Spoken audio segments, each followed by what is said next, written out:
2 থেকে 3 মিনিটের একটি ছোট গল্প শুনে যাবেন, আশা করি ভালো লাগবে। একটি ছেলে খুবই সাদাসিধা ছিল। সে একটি দোকানে চাকরি করত। ছেলেটির বেতন ছিল মাত্র 5,000 টাকা। ছেলেটির দোকানের সামনে দিয়ে প্রতিদিন একটি মেয়ে স্কুলে যেত। মেয়েটি প্রতিদিন বোরকা পরে যেত, কিন্তু প্রায়ই মুখটা খোলা থাকতো। একদিন হঠাৎ করে ছেলেটির নজর পড়লো মেয়েটির দিকে। এভাবে বেশ কয়েকদিন যাবার পর মেয়েটি বুঝতে পারলো ছেলেটি তাকে লক্ষ্য করে।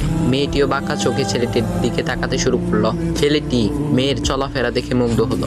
আফসোস করতে লাগলো, ইস, যদি আমিও আজ পড়াশোনা করতে পারতাম, তাহলে সাহস করে মেয়েটির সাথে কথা বলতে পারতাম। মেয়েটি বুঝতে পারলো ছেলেটি তাকে ভীষণ পছন্দ করে। তাই একদিন মেয়েটি ছেলেটির দোকানের পাশে দাঁড়িয়ে রইল।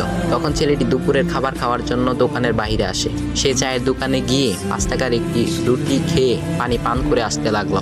তখন মেয়েটি তার কাছে গেল। তুমি ভাত খেলে না, রুটি দিয়ে পেট ভরবে? তখন ছেলেটি মেয়েটিকে দেখে অবাক হয়ে গেল। তখন ছেলেটি বলল, আমি ভাত খেলে আমার মা, বাবা আর ছোট বোনকে কি খাওয়াবো? মেয়েটি শিক্ষিত, তাই অল্পতেই বুঝে গেল।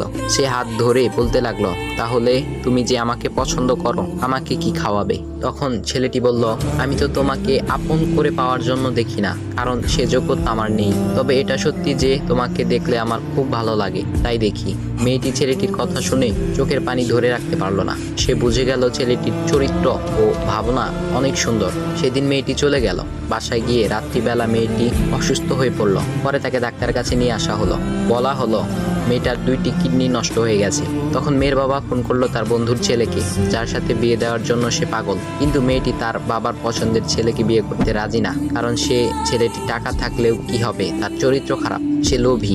এদিকে মেয়েটির কোনো লোভ ছিল না। যাই হোক, হবু জামাই আসার পর তাকে সব খুলে বলল, তোমার থেকে একটি কিডনি খুলে আমার মেয়েকে দাও। তুমি তো বলছো আমার মেয়েকে তুমি অনেক ভালোবাসো, তাকে পেলে তুমি ভালো হয়ে যাবে, তাহলে আজ পরীক্ষা দাও। তখন ছেলেটি বলল, আমি আপনার রোগা মেয়েকে বিয়ে করতে পারবো না, আমার কি সুস্থ মেয়ের অভাব নাকি? এ বলে সে চলে গেল। বাবা তখন কেঁদে কেঁদে মেয়ের কাছে সব খুলে বলল। মেয়েটি বলল, বাবা তুমি কেঁদো না, একটা পথ এখনো আছে, আমাদের সামনে মোড়ে বড় একটা দোকান আছে না, তুমি সেখানে যাও। সেখানে যে তাইয়ুব নামের একটা ছেলে আছে, তাকে নিয়ে আসো, আমার কথা বলো। তখন মেয়েটির বাবা ছেলেটিকে নিয়ে আসলো। মেয়েটিকে দেখে ছেলেটির চোখ ভিজে পানি পড়তে লাগলো, কারণ মেয়ের বাবা তাকে সব খুলে বলেছে। তখন ছেলেটি মেয়েটিকে বলল, তুমি আমাকে একটা কিডনি দিবে? ছেলেটি বলল, কিডনি দেবার জন্যই আমি এসেছি। মেয়েটি তাকে বলল, তুমি কি চাও? ছেলেটি বলল, তুমি সুস্থ হয়ে আমার দোকানের সামনে দিয়ে যাবে, আর দূর থেকে আমি তাকিয়ে দেখব, এই অনুমতিটুকু চাই। এ কথা শুনে মেয়েটিও ও তার বাবা তাদের চোখের পানি ধরে রাখতে পারলো না। অবশেষে মেয়েটি বিছানা থেকে উঠে ছেলেটির 2 পা জড়িয়ে ধরে বলল, এ জীবনে তোমার